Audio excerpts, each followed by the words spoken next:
don't know about you, but every single year I have a New Year's resolution where I tell myself I'm going to be different.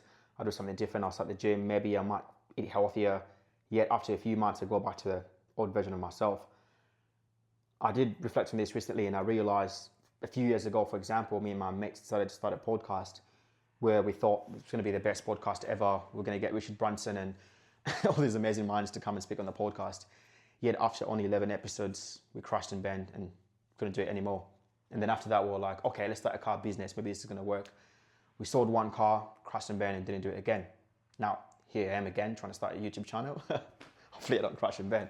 But I was reflecting on this, and I found that there was actually a framework that explains the emotional cycles that we go through during times of change. And this is referred to as the emotional cycle of change, which has been created by the psychologists Don Kelly and Darren Connor. And what they found was that there was about 5 different emotional states that we go through when going through either seasons of change, growth, or transition.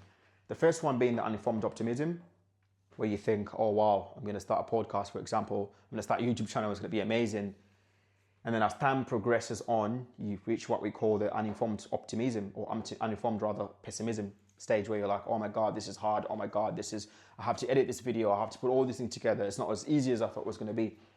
And then you then go into the valley of despair, where you crash and burn, which is what happened to me and my mates with our car business and YouTube channel. But if you can, persevere over time, then you get to go to the stage of informed optimism, where you're kind of informed of all the things that have happened, and you can make better choices and hopefully go through into success.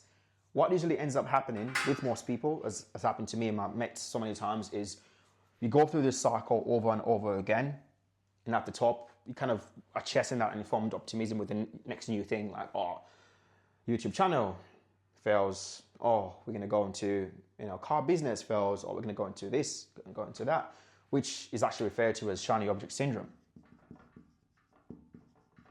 Now, why am I telling you this?